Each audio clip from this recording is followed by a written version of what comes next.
اتكسر وده اتبهدل في حاجات كتير. هو ده بقى البيبي وده بيهدم البيت. داليا هتبطل وصفات اكل والطبخ ولا ايه؟ من بعد ما نقلت شقتها الجديده وهي ما بقتش تصور وصفات للاكل الا عزومه اختها ليهم، وكله عن توضيب وفرش الشقه لحد ما خلوها سوبر لوكس ولا الفيلا. ومن الشقه على التجهيز لشنطه الولاده، وخلال يومين 3 هتولد، والكل بعد ولادتها متوقع انها هتغير محتواها. تعالوا نشوف ايه اللي داليا ناويه عليه الفتره الجايه، وهل فعلا هتبطل تظهر من المطبخ ولا ايه؟ شادي عارف قد ايه داليا تعبت الفتره الاخيره في نقلهم لشقتهم الجديده، وده كله وهي حامل وعلى اخرها، وكان خايف تولد فجاه من المجهود اللي عملته في توضيب وفرش الشقه. والحقيقه هو كان معاها ونعم الازواج، وايده في ايديها في كل حاجه لحد ما فرشوا الشقه. علشان كده شادي حب يفرحها ويفاجئها، ولو ناسيه يفكرها، وجاب لها شنطه الولاده عشان تجهزها، واتبسطت جدا بهديته دي. وهي كمان كانت عامله له مفاجاه، ولما شافها انبهر. داليا طلعت لشادي علبه ملفوفه لفه هدايا، وبدات تخرج له طقم البيبي اللي هيلبسه في المستشفى اول ما يتولد، ومكتوب عليه اسمه زين.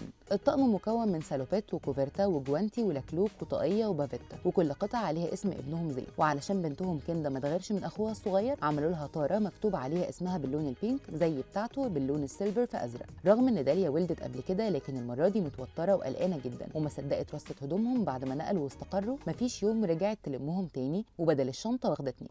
داليا قالت انها واخده شنطه كبيره حاطه فيها هدومها هي وبنتها اللي هتاخدهم عند والدتها لما تولد وتروح تقعد هناك، وشنطه تانيه اللي شادي جابها لها للمستشفى فيها مستلزمات البيبي وكل حاجه هتحتاجها زي اي ست بتولد. هي فرشتهم جنبها على السرير عشان ما تنساش حاجه، ورغم كده حاسه انها هتنسى برضه من كتر قلقها. داليا كانت متعوده في شقتها القديمه اللي جنب ياسمين وحمو انها تشارك وصفات من المطبخ، ورغم ان شادي كان متحمس للمطبخ في الشقه الجديده وقال لداليا ده مملكتك، ولكن ما فيش ولا فيديو نشرته داليا من المطبخ الا فرشها ليه ورصها للمواعين. هي نقلت مطبخها الالوميتال للشقه الجديده وعدلت فيه عشان يجي على المقاس الخاص بالرخامه، وطبعا ده كلفهم شويه، خاصه ان مع النقل اتكسر واتبهدل منهم. بس داليا فاجئت شادي بحلل ومجات كانت شايلاهم تحت السرير جداد من لما كانت عروسه، فقررت تغير شويه في مطبخها بحيث تحس بالتجديد انها جابت حاجات جديده او كان عندها وما كانوش بيستخدموها، ووعدته انها هتطبخ فيهم احلى الاكلات بس لما تولد. مطبخ داليا ما كملش زي ما هي عايزه، باقي لها بعض اللمسات الاخيره هتعملها على الرواقه لما تولد وتاخد نفسها، يعني غير الحاجات اللي اتكسرت، وفي حاجات في البوتاجاز ضاعت منهم، لكن شادي وعدها انه هيجيب لها غيرهم وما يهمهاش، وده معناه انها هتكمل في محتواها زي الاول، ولكن هتدي نفسها فرصه ترتاح شويه من التعب اللي شافته في الفتره الاخيره.